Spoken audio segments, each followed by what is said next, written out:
자, 오늘 성경 요한복음 14장 8절부터 15절까지 말씀입니다.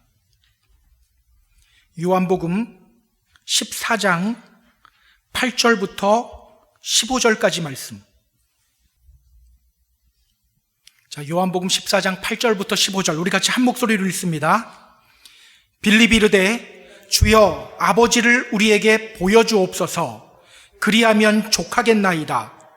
예수께서 이르시되 빌립아 내가 이렇게 오래 너희와 함께 있으되 내가 나를 알지 못하느냐? 나를 본 자는 아버지를 보았거늘 어찌하여 아버지를 보이라 하느냐? 내가 아버지 안에 거하고 아버지는 내 안에 계신 것을 내가 믿지 아니하느냐? 내가 너희에게 이르는 말은 스스로 하는 것이 아니라 아버지께서 내 안에 계셔서 그의 일을 하시는 것이라. 내가 아버지 안에 거하고 아버지께서 내 안에 계심을 믿으라.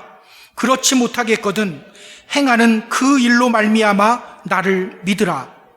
내가 진실로 진실로 너희에게 이르노니 나를 믿는 자는 내가 하는 일을 그도 할 것이요 또한 그보다 큰 일도 하리니 이는 내가 아버지께로 감이라. 너희가 내 이름으로 무엇을 구하든지 내가 행하리니 이는 아버지로 하여금 아들로 말미암아 영광을 받으시게 하려 함이라. 내 이름으로 무엇이든지 내게 구하면 내가 행하리라. 너희가 나를 사랑하면 나의 계명을 지키리라. 아멘. 제자들은요, 아직 예수님이 어떤 분인지 잘 몰라요. 자신의 모든 것을 다 버리고 주님 따랐지만 그들은 예수님이 누구인지 아직 잘 모르고 있습니다. 예수님을 향해서 주는 그리스도입니다. 살아계신 하나님의 아들입니다. 고백했지만 그들은 아직 예수님이 누구인지 잘 몰라요. 자, 그런 그들을 향해 예수님이 말씀하셨죠. 내가 곧 길이요 진리요 생명이다. 내가 곧 길이요 진리요 생명이다. 예수님은요, 자신이 누구인지를 또 다시 제자들에게 알려주셨습니다. 그리고 그들을 향해 이렇게 말씀하셨죠. 너희가 그를 알았고 또 보았느니라. 너희가 그를 알았고 또 보았어. 지금 그들이 보고 있는 예수님이 바로 아버지 하나님임을 알려주셨습니다. 자, 그럼 이제 제자들이 해야 될 일이 뭘까요? 예수님을 믿으면 되는 거예요. 자, 오늘 본문은요, 이어지는 예수님과 제자들과의 대화입니다. 자, 오늘 본문을 통해서 성경이 우리에게 전하는 메시지는 과연 무엇일까요? 우리 본문을 함께 보면서 확인해 보도록 하겠습니다. 자, 본문으로 들어갈게요. 8절 우리 같이 읽습니다. 빌립이 이르되 주여 아버지를 우리에게 보여주옵소서. 그리하면 족하겠나이다. 자, 빌립이 손을 들고 예수님께 말합니다. 주여 아버지를 우리에게 보여주세요. 아버지를 우리에게 보여주세요. 답답하죠? 고구마 몇 개 먹고 물 안 마신 것 같죠? 방금 전 예수님은요, 자신이 길이요 진리요 생명임을 알려주셨어요. 그리고 그들이 보고 있는 예수님이 바로 아버지 하나님임을 알려주셨어요. 그런데 그 말씀을 듣고 빌립이 예수님께 이렇게 말합니다. 아버지를 우리에게 보여주세요. 마치 소기의 경읽기 같습니다. 마치 벽에다 대고 말하는 것 같아요. 자, 그런 빌립을 향해서 예수님이 뭐라고 말씀하시는지 볼까요? 9절 같이 읽습니다. 예수께서 이르시되 빌립아 내가 이렇게 오래 너희와 함께 있으되 내가 나를 알지 못하느냐? 나를 본 자는 아버지를 보았거늘 어찌하여 아버지를 보이라 하느냐? 예수님은요, 빌립을 책망하십니다. 내가 너희와 이렇게 오래 함께 했는데 너는 나를 알지 못하느냐?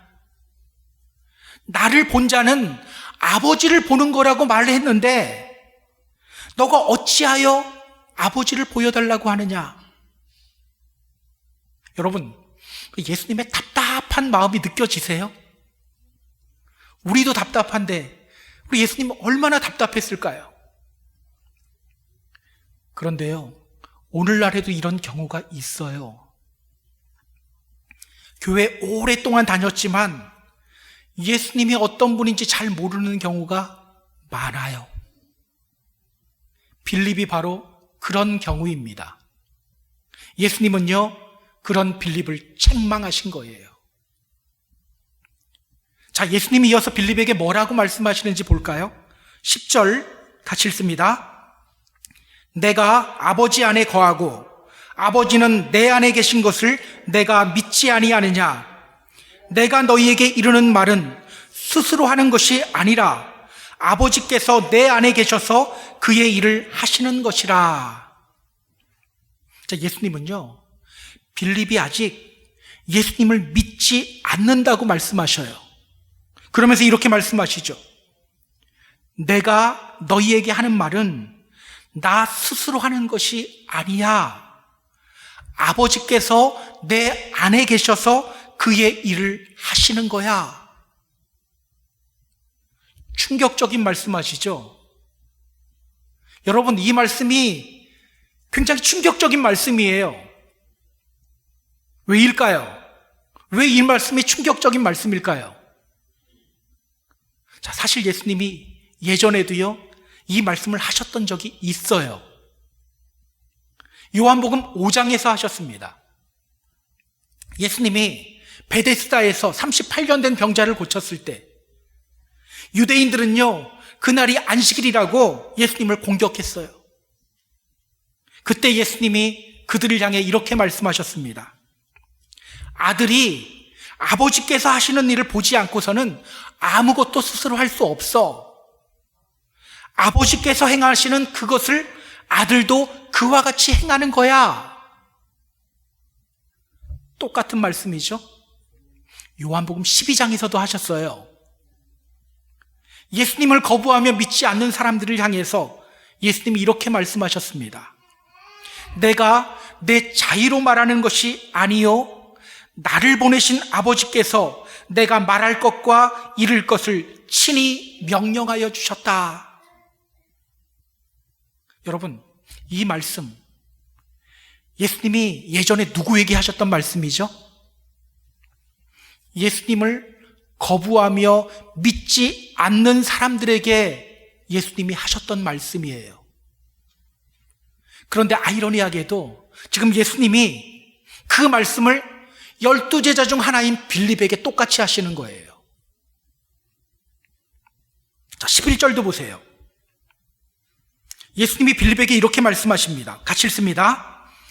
내가 아버지 안에 거하고 아버지께서 내 안에 계심을 믿으라. 그렇지 못하겠거든 행하는 그 일로 말미암아 나를 믿으라. 내가 아버지 안에 거하고 아버지께서 내 안에 계심을 믿어라. 안 믿어지면 내가 행하는 그 일 보고 나를 믿어라. 이 말씀도 예수님이 앞에서 하셨잖아요. 요한복음 10장에 나와요. 예수님을 신성모독죄로 뒤집어 씌우려고 하는 유대인들을 향해서 예수님이 이렇게 말씀하셨습니다.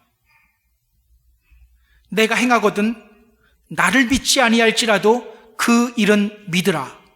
그러면 너희가 아버지께서 내 안에 계시고 내가 아버지 안에 있음을 깨달아 알리라. 자, 이 말씀도 예수님을 거부하며 믿지 않는 사람들을 향해서 예전에 예수님이 하셨던 말씀이죠. 때문에 오늘 빌립을 향한 예수님의 이 말씀이 충격인 거예요. 지금 예수님은요, 예수님을 거부하며 믿지 않는 사람들이나 예수님의 제자인 빌립이나 다르지 않게 보고 있는 거예요. 예수님을 거부하며 예수님 믿지 않는 사람들이나 예수님의 제자인 빌립이나 지금 똑같은 사람 취급하고 있는 거예요. 여러분, 빌립이 어쩌다가 이렇게 되었을까요? 빌립이 어떻게 하다가 이렇게 되었을까? 우리는요, 요한복음 1장에서 빌립이 처음 예수님 만났던 때를 기억하고 있어요. 다 기억하고 계시죠? 제가 너무 많은 걸 요구했나요? 또 기억 안 나면 들으면 되죠. 자, 예수님을 만난 후에 그는 그의 친구 나다나엘에게 갔습니다. 그리고 이렇게 말했어요. 모세가 율법에 기록하였고 여러 선지자가 기록한 그 일을 우리가 만났다. 그는 요셉의 아들 나사렛 예수야. 그는요, 예수님을 만난 후에 예수님이 바로 메시아임을 선포했어요. 자, 그 말을 듣고 나다나엘이 이렇게 조롱했죠. 아니, 나사렛에서 무슨 선한 것이 날 수 있느냐?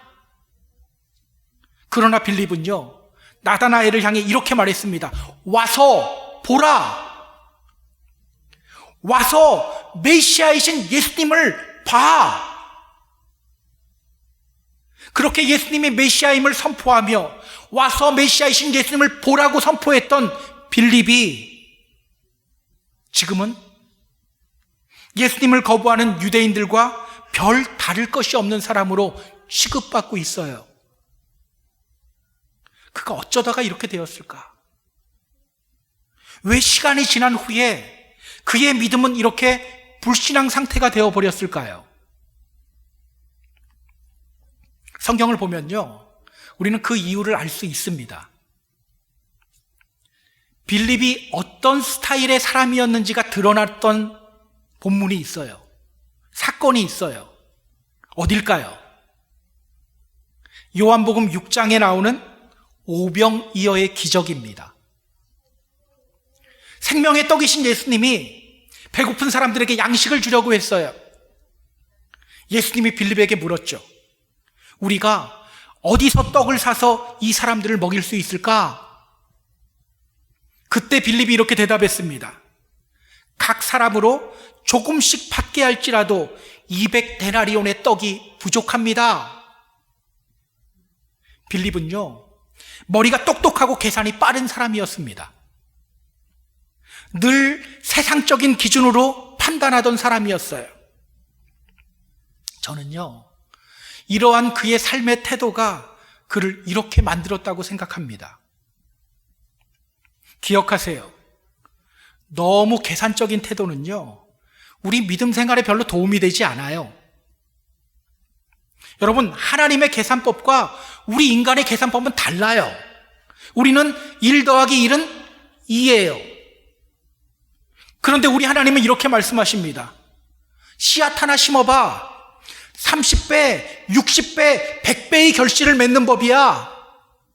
이게 하나님의 계산법이에요. 자꾸 세상적 기준으로만 계산하다 보면요, 우리는 이렇게 반응합니다. 이건 불가능해. 이건 손해야.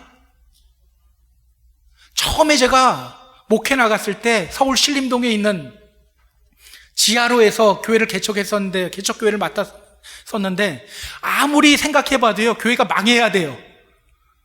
들어오는 헌금보다 월세 나가는 게 더 많아요. 근데 제가 거기 4년을 목회했거든요. 안 망했어요. 오히려 교회가 더 큰 데로 옮겼어요. 이상하죠? 우리 계산대로 하면 안 돼요. 그런데 돼요. 자꾸 세상적 기준으로만 계산하다 보면요, 하나님의 일하심을 기대하지 않고 세상적 기준으로만 판단하게 됩니다. 결국 하나님의 일하심을 경험하지 못하게 되는 거죠. 내 삶에 간증거리가 없어져요. 결국 믿음이 힘을 잃고 병들게 됩니다. 여러분, 우리 믿음은요, 성장하지 않으면 병들게 되어 있어요. 성장하지 않으면 죽게 되어 있어요. 저는요, 오늘 우리가 자꾸 세상적 기준으로만 판단하고 계산하는 그런 믿음의 성도님들이 되지 않았으면 좋겠어요. 말씀을 믿고 말씀을 통해 일하시는 하나님을 바라보고 기대하는 믿음의 성도님들이 되었으면 좋겠습니다. 그렇게 하나님의 역사를 경험하고 우리 믿음이 더 깊어지고 더 넓어지게 되기를 주님의 이름으로 소망합니다. 자, 11절 다시 보세요. 11절 다시 보면요, 내가 아버지 안에 거하고 아버지께서 내 안에 계심을 믿으라. 그렇지 못하겠거든 행하는 그 일로 말미암아 나를 믿으라. 예수님이 빌립을 향해 이렇게 말씀하셨죠. 나를 믿어라. 내가 아버지 안에 거하고 아버지께서 내 안에 계신다는 것을 제발 믿어라. 안 믿어지면 내가 행한 그 일을 보고서라도 나를 믿어라. 나를 믿어라. 예수님은요, 빌립을 향해서 자기를 믿으라고 말씀하십니다. 여러분, 예수님으로부터 이 말 들었을 때 빌립의 마음이 어땠을까요? 여러분이 난 지금 주님 잘 믿는다고 생각하는데 제가 가서 제발 주님 믿으세요 그러면 여러분 기분이 어떨 것 같으세요? 좀 충격적이겠죠. 빌립은요, 분명 예수님을 믿는다고 생각하고 있어요. 그런데 예수님이 예수님을 믿지 않던 사람들에게 했던 그 말씀을 자기에게 똑같이 해요. 자신을 불신자 취급하면서 예수님을 믿으라고 말씀하셔요. 아마 충격이었을 거예요. 근데 여러분, 그거 아세요? 오늘 예수님은요, 우리들을 향해서도 말씀하셔요. 나를 믿어라. 나를 믿어라. 주님을 믿는다고 외치는 우리들을 향해서도 나를 믿어라 라고 외치고 계십니다. 저는요, 오늘 우리의 믿음을 한번 점검해 봤으면 좋겠어요. 지금부터 예수님은요, 주님을 진정으로 믿는 사람들에게 어떤 변화가 나타나는지에 대해서 알려주십니다. 이 말씀을 보면서 우리도 우리의 믿음을 한번 점검해 봤으면 좋겠어요. 자, 진정으로 주님을 믿는 사람들에게는 어떤 변화가 나타날까요? 자, 12절 같이 읽습니다. 내가 진실로 진실로 너희에게 이르노니 나를 믿는 자는 내가 하는 일을 그도 할 것이요 또한 그보다 더 큰 일도 하리니 이는 내가 아버지께로 감이라. 예수님이 빌립에게 말씀하십니다. 나를 믿는 자는 내가 하는 일을 그도 한다. 그보다 더 큰 일도 한다. 자, 먼저 이 표현을 주목하세요. 나를 믿는 자. 나를 믿었던 자가 아니에요. 나를 믿는 자입니다. 정확히 현재형이에요. 과거의 빌립은요, 예수님을 메시아라고 고백했습니다. 그러나 지금은 그렇지 않은 상태죠. 아버지 보여달라고 하고 있죠. 기억하세요. 믿음은 늘 현재 진행형이에요. 믿음은요, 현재 진행형입니다. 추억 속에서 믿음 생활하는 분들이 의외로 많아요. 내가 과거에 이렇게 하나님을 만났어. 이 말만 주구장창해요. 여러분, 이 말 하는 것이 잘못된 것은 아닙니다. 그런데요, 문제는 과거에 은혜 받았던 이야기만 하지 오늘 은혜 받은 이야기는 없어요. 믿음은 현재 진행형인데 과거만 추억합니다. 그렇게 과거의 기억을 소환하면서 자신이 여전히 믿음 안에 있다고 생각해요. 또 신앙생활 하다 보면요, 미래에 대해서만 말하는 분들도 많아요. 내가 지금은 이렇게 믿어도 이 일만 해결되면 주님 잘 믿을 겁니다. 내가 지금은 이래도 나중에는 주님 잘 믿을 겁니다.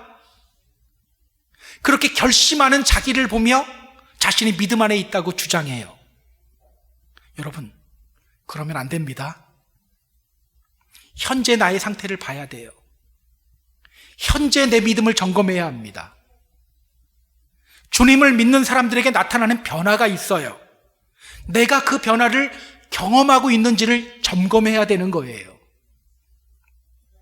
자, 그렇다면 여러분, 정말 주님을 믿는 사람들에게는 어떤 변화가 나타날까요? 자, 예수님이 이어서 이렇게 말씀하시죠. 나를 믿는 자는 내가 하는 일을 그도 할 것이다. 나를 믿는 자는 내가 하는 일을 그도 할 것이다. 예수님은요, 예수님을 믿는 사람은 예수님이 하시는 일을 하게 된다고 말씀하십니다. 예수님을 믿는 사람은 예수님이 하는 일을 하게 된다. 그렇다면 여러분, 주님을 믿지 않는 사람은 누구의 일을 하게 될까요? 맞아요. 내 일을 해요. 주님의 일이 아니라 내 일. 내 일을 주목하다 보니까 마귀에게 휘둘리게 되는 거예요. 기억하세요. 주님을 믿는 사람은요, 나의 일이 아니라 주님이 하시는 일을 합니다. 나를 먼저 기쁘게 하는 일을 하기보다는 주님이 기뻐하시는 일을 먼저 합니다. 이것이 바로 주님 믿을 때 우리에게 나타나는 변화예요.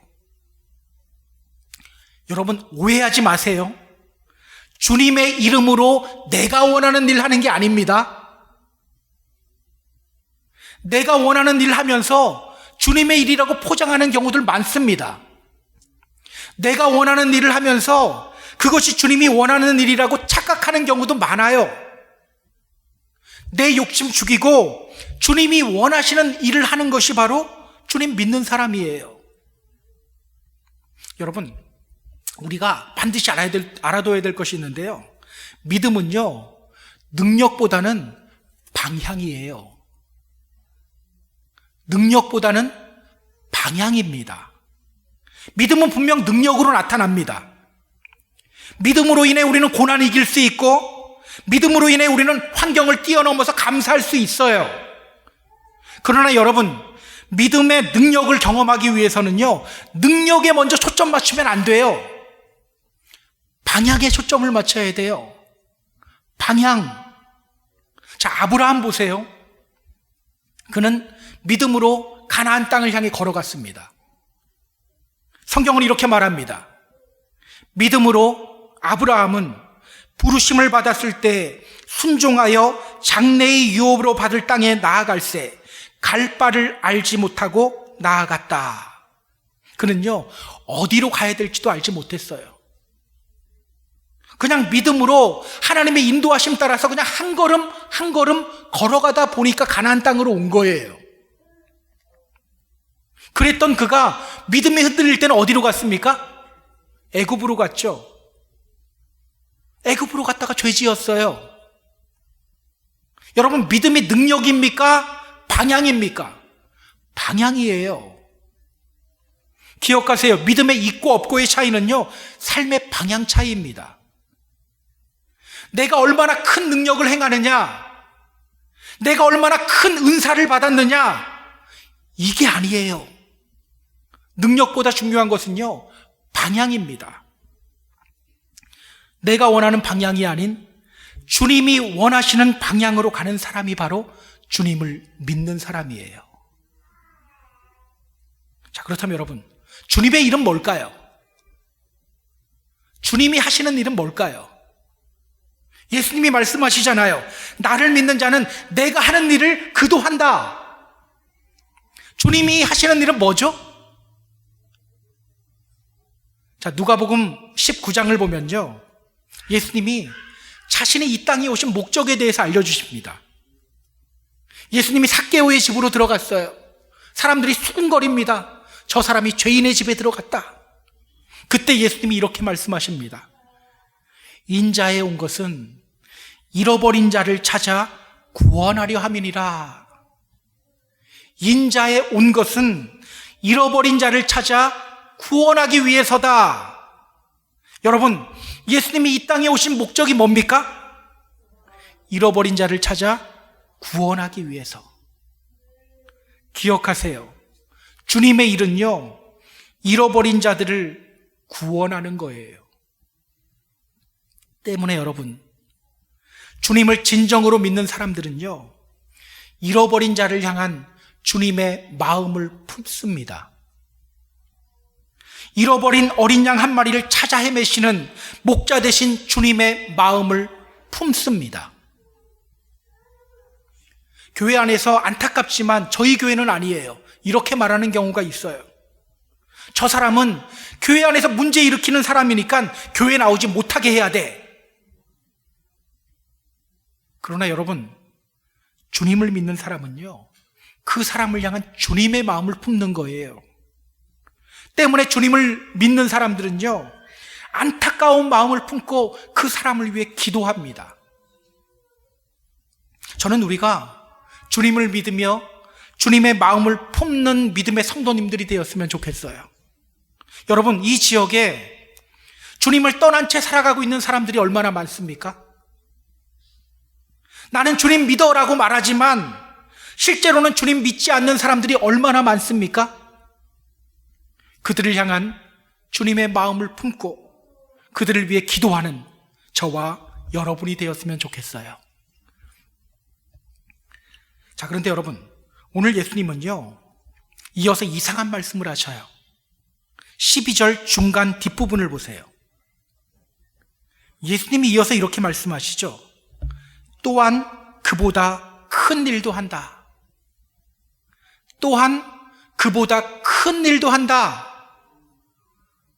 주님을 믿는 사람은요, 예수님이 행한 일보다 큰 일을 한대요.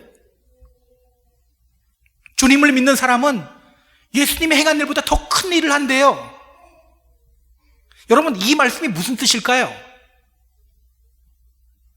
이 말씀을 이상하게 해석하는 경우가 있더라고요. 봐라, 주님 믿는 사람은 예수님이 행한 것보다 더 큰 일 한다. 우리도 할 수 있다. 이런 식으로 이 말씀을 해석합니다. 그래서 한국에 있는 어떤 교회는요, 이 교회 건축을 시작하면서 교인들을 이렇게 설득했어요. 교회 건축 예산이 3천억이 나왔거든요. 우리는 3천억을 이렇게 볼 수도 없는 돈이라서 얼마나 큰지도 구분이 잘 안 돼요. 감이 안 와요. 3천억이 나왔어요. 그러자 교인들을 이렇게 설득했습니다. 여러분, 3천억이면 전투기 한 대 값밖에 안 됩니다. 우리 교회가 주님께 전투기 한 대 못 사드립니까? 그 말에 교인들이요, 3천억 교회 건축에 찬성표를 던졌어요.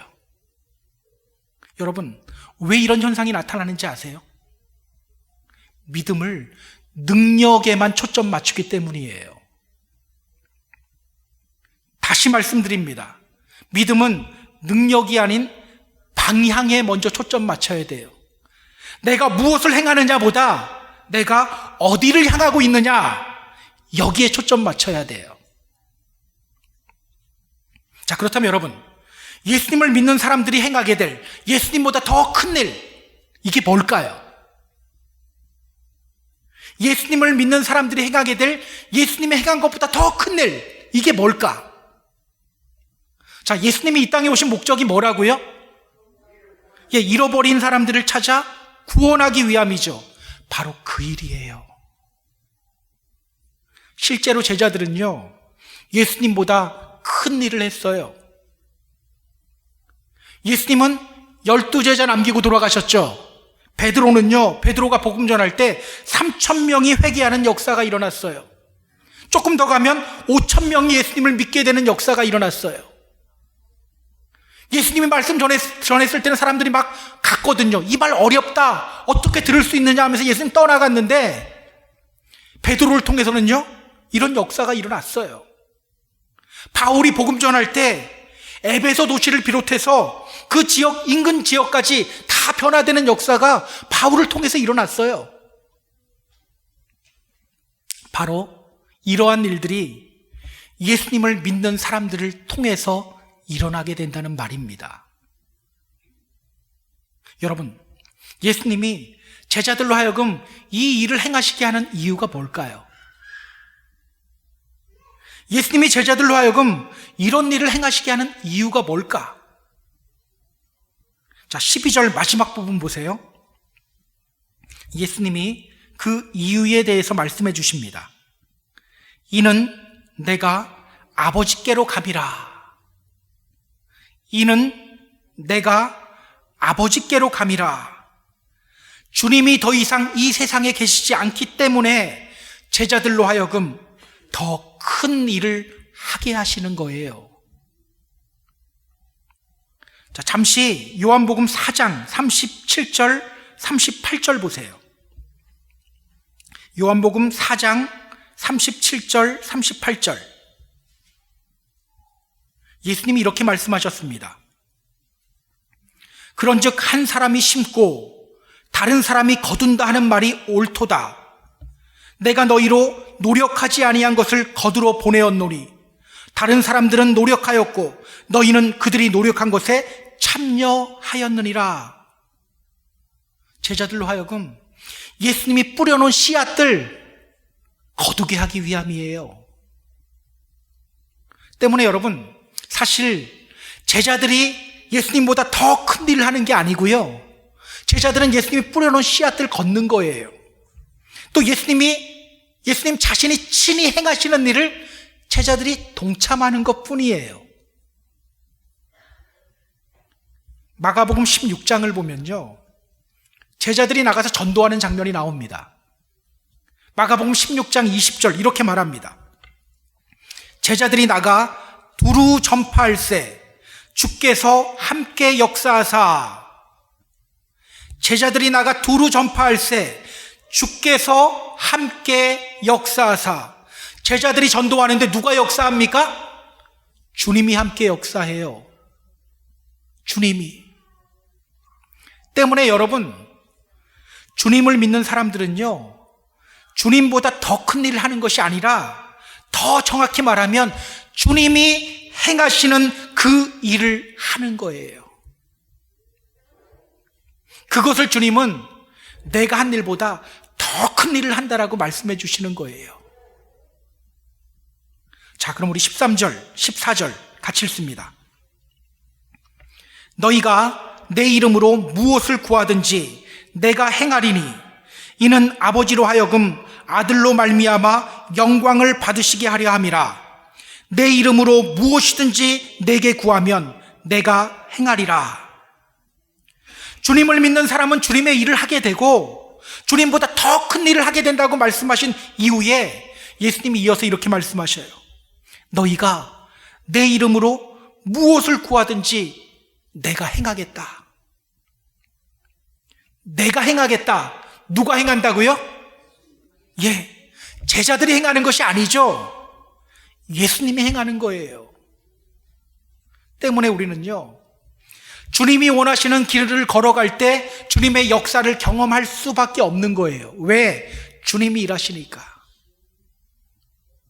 저는 오늘 우리가 이런 복된 경험을 많이 하게 되는 저와 여러분이 되었으면 좋겠습니다. 온전한 믿음의 사람은요, 나를 향해 방향을 틀지 않고 주님을 향해 방향을 틉니다. 주님이 행하시는 일을 합니다. 그러면요, 주님이 이루셔요. 그리고 우리에게는 간증거리가 생겨요. 우리의 믿음이 더 굳건해집니다. 어떤 유혹과 핍박 중에서도 주님을 향한 우리의 눈이 흔들리지 않게 됩니다. 온전한 믿음으로 이런 복된 경험을 하게 되는 저와 여러분이 되기를 주님의 이름으로 소망합니다. 자, 이제 예수님은요, 계속해서 아주 중요한 가르침을 주셔요. 너무너무 중요해요. 15절 같이 읽습니다. 너희가 나를 사랑하면 나의 계명을 지키리라. 너희가 나를 사랑하면 나의 계명을 지키리라. 믿음을 이야기하다가 왜 갑자기 사랑을 이야기하지? 연결이 안 되는 것처럼 보이죠. 그런데 그렇지 않아요. 사랑과 믿음은요, 결코 떨어질 수 없어요. 사랑은 참된 믿음의 원천이고 참된 믿음은 사랑으로 완성되는 거예요. 자, 사랑은 사람을 변화시키죠. 우리가 정말 주님을 사랑하면 어떤 변화가 우리에게 일어나게 된다고 말하죠? 너희가 나를 사랑하면 나의 계명을 지키리라. 주님의 계명을 지키게 된다고 말합니다. 여러분, 이 말씀 오해하면 안 돼요.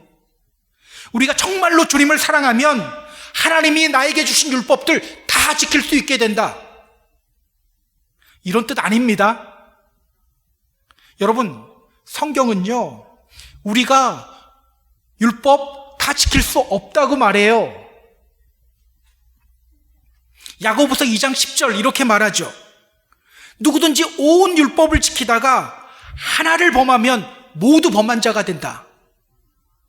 이 말은요, 우리 인간은 아무리 노력해도 율법 지킬 수가 없다는 말이에요. 남들보다 조금 더 지키는 사람이 있고 좀 덜 지키는 사람이 있을 뿐, 인간은 모두 율법을 지키지 못하는 죄인이라는 뜻이에요.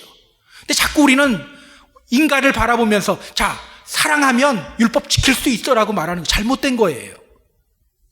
근데 여러분, 사실요, 지킬 수 있어도 문제예요. 지킬 수 있으면 더 큰 문제더라고요. 만약 지킨다면 어떻게 될까요? 아마 목에 힘이 가득 들어갈 거예요. 우리 다른 사람들보다 조금 율법 더 지키면서도 그렇지 않은 사람들 보면 우리 막 목에 힘이 들어가잖아요. 다 지킨다면 어떻게 될까요? 아마 하나님보다 더 높이 올라가려고 할 거예요. 당시 바리새인들이 이와 같았습니다. 율법 다 지키면서도요, 자신들은 다 지키고 있다고 말했어요.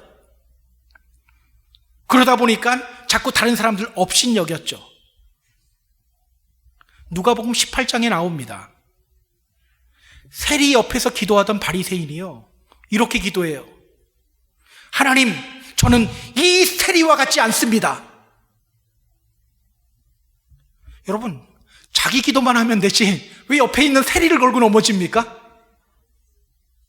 그래서 예수님은요, 자신의 율법 다 지킨다고 말하는 부자 청년을 향해서 이렇게 말씀하신 거예요. 너 가진 것 다 팔아서 가난한 자들에게 나눠주고 그 다음에 나에게 와라. 율법이라는 그물을 더 촘촘하게 쳐서 나는 죄인입니다라는 고백 하지 못하고는 못 버티게 예수님이 만드시는 거예요. 나는 살인하지 말라는 하나님의 계명 지키고 있습니다, 이 말하는 사람들에게는요, 예수님이 이렇게 말씀하셔요. 형제 미워하거나 미련한 놈이라고 말해도 살인자야. 저는 가늠하지 않았습니다라고 말하는 사람들에게는요, 또 이렇게 말씀하셔요. 마음만 품어도 간음이야. 여러분, 이 말씀은요, 살인의 정의, 간음의 정의 내려주는 게 아니에요. 인간은 모두 율법 아래에서 죄인일 수밖에 없다는 것을 드러내는 말씀이에요. 자, 그렇다면 여러분, 너희가 나를 사랑하면 나의 계명을 지키리라, 이 말씀의 의미가 뭘까요? 인간의 힘으로는 지킬 수 없지만 정말 주님을 사랑하면 그 사랑의 힘으로 율법을 다 지킬 수 있다라는 뜻은 아니라고 했잖아요. 이 말씀이 무슨 뜻일까요? 자, 성경을 좀 더 자세히 보면요, 이 말씀의 의미를 알 수 있습니다. 자, 15절 다시 보세요. 우리가 주님을 사랑하면 어떤 계명을 지키게 된다고 말씀하시죠? 나의 계명. 나의 계명. 그냥 계명이 아니죠. 나의 계명, 즉 주님의 계명입니다. 자, 우리 같이 요한복음 13장 34절 확인해 볼까요? 요한복음 13장 34절. 자, 같이 읽습니다. 새 계명을 주노니 서로 사랑하라. 내가 너희를 사랑한 것 같이 너희도 서로 사랑하라. 바로 이것을 의미합니다. 요한복음 15장 12절을 보면 이게 더 확실해져요. 예수님이 이렇게 말씀하셔요. 내 계명은 내가 너희를 사랑한 것 같이 너희도 서로 사랑하라 하는 이것이니라. 자, 그렇다면 여러분, 오늘 예수님의 말씀, 너희가 나를 사랑하면 나의 계명을 지키리라, 이 말씀이 무슨 뜻입니까? 우리가 예수님을 사랑하면 서로 사랑하게 된다는 말이에요. 자, 앞에서 예수님이 이렇게 말씀하셨어요. 너희가 서로 사랑하면 이로써 모든 사람이 너희가 내 제자인 줄 알리라. 또 바로 앞에서는 예수님이 이렇게 말씀하셨죠. 나를 믿는 자는 내가 하는 일을 그도 할 것이요 나보다 더 큰 일도 한다. 여기서 말하는 주님의 일이 뭐라고요? 잃어버린 자를 찾아 구원하는 일. 주님을 믿는 사람은요, 그렇게 잃어버린 자에게 복음을 전하는 일을 하게 됩니다. 그러기 위해서 중요한 것이 뭐다? 사랑을 실천하는 거라고 말하는 거예요. 사랑을 실천해야 한다. 여러분, 믿지 않는 사람들이 뭘 보고 처음에 교회에 발을 들여놓기 시작합니까? 믿는 사람들이 방언하는 거 보고 야, 교회 가고 싶다 이러나요? 예전에 친구 하나를 데리고 와서 기도회에 간 적이, 이 친구가 교회를 안 다니는 친구였거든요. 근데 막 기도하다가 방언하는 친구들이 있으니까 얘가 놀래갖고 미쳤다고 다 막 그러더라고요. 믿는 사람들이 그런 거 보고 오는 게 아니고요, 믿는 사람들이 서로 사랑하는 모습을 보고 교회에 들어와요. 언제 교회 떠나는지 아세요? 서로 흉보고 험담하고 으르렁거리는 모습 볼 때 교회 갈 마음이 싹 사라져요. 그래서 여러분, 우리 믿는 사람들끼리, 우리 성도님들끼리 서로 사이가 안 좋은 것만큼 복음 전파에 방해되는 것도 없어요. 저는요, 우리가 서로 사랑하는 믿음의 성도님들이 되었으면 좋겠습니다. 그렇게 주님의 계명을 지키고 제자됨을 드러내고, 그러므로 말미암아 복음 전파를까지 하게 되는 주님의 일꾼이 되는 저와 여러분이 되었으면 좋겠어요. 자, 이제 말씀을 정리하겠습니다. 우리 사랑하는 펜사콜라 한인교회 성도 여러분, 오늘 빌립을 향해 예수님을 믿으라고 말씀하시는 그 예수님의 외침을 우리가 묵상했으면 좋겠어요. 그 외침이 오늘 나를 향한 외침은 아닌가? 그 외침이 오늘 나를 향한 외침은 아닌가? 우리는요, 우리 자신 점검해야 합니다. 어떻게 점검하면 됩니까? 이 질문 던지면 돼요. 지금 내 믿음은 현재형인가? 혹시 과거에 머물러 있지는 않은가? 지금 나는 잃어버린 자들을 향한 주님의 마음을 품고 있는가? 지금 나는 서로 사랑하기를 실천하고 있는가? 여러분, 믿음은 능력보다는 방향입니다. 이번 한 주간도 주님의 마음 품고 믿음 안에서 살아가는 저와 여러분이 되기를 주님의 이름으로 축복합니다. 축복합니다.